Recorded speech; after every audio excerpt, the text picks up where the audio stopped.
Et oui, c'est vrai. On a besoin de conserver l'harmonie dans le couple. Et cela par oui, la pratique du pardon. Je dirais que le tout commence par ce principe. Le principe qui est d'avoir une même pensée. Avoir une même pensée. Je crois que le plus souvent, c'est la chose qui manque. D'abord dans l'église, aussi dans la vie du couple. La vie euh, de l'homme et de la femme. On a besoin d'avoir une même pensée. Et il y a beaucoup de passages qui nous exhortent à ce genre de choses. Dans 2 Corinthiens 13, verset 11, il est dit, au reste, frères, soyez dans la joie, perfectionnez-vous, consolez-vous, ayez un même sentiment, vivez en paix, et le Dieu d'amour et de paix sera avec vous. Ayez un même sentiment. Par exemple, le sentiment du pardon. Est-ce que l'homme est toujours prêt à pardonner, par exemple? Est-ce que la femme est engagée à pardonner s'il y a un problème? Un même sentiment. Le sentiment qui est en Jésus-Christ. On a tous ce sentiment-là. Je vois, l'homme se trompe et la femme est prête à pardonner. La femme se trompe et l'homme est prêt à pardonner. C'est très très important. Et un autre passage, Philippiens 1, verset 27.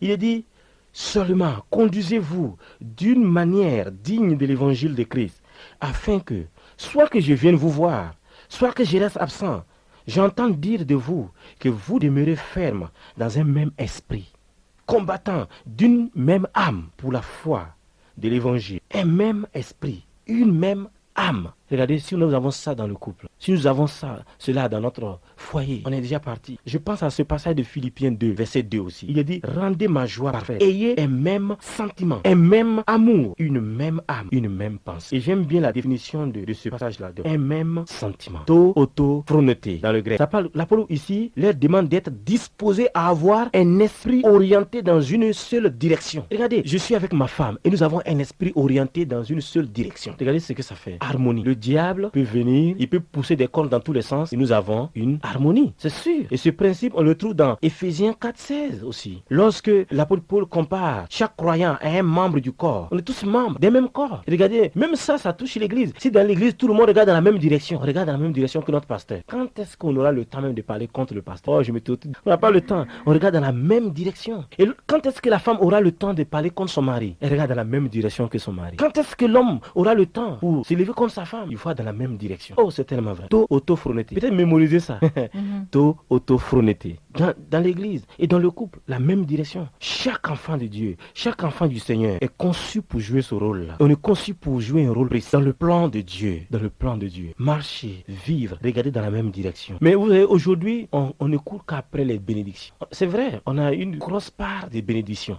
Mais on n'est pas devenu enfant de Dieu que pour ça. On a bien d'autres choses à gagner. D'autres choses. Il y a le dessein de l'éternel, le plan de Dieu, dans lequel on a besoin de rentrer. Une seule pensée, une seule âme. C'est très important. Les chrétiens ne peuvent pas, par eux-mêmes, être d'un même sentiment. Non, ils ne peuvent pas par eux-mêmes. Ils ont besoin de s'attacher à la parole de Dieu. Je dis par eux-mêmes. Ils ne peuvent pas. Il faut qu'ils s'attachent à la parole de Dieu. Dans Ésaïe 1, verset 5, l'Éternel dit, quel châtiment nouveau vous infligez quand vous multipliez vos révoltes.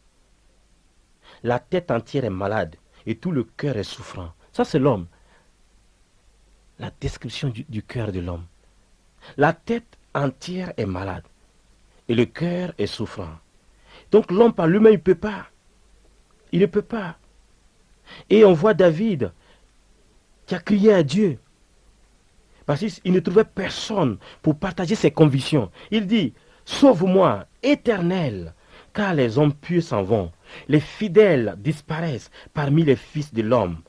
On se dit des faussetés les uns aux autres. On a sur les lèvres des choses flatteuses. On parle avec un cœur double. Voyez, le psaume 12, verset 1 à 2.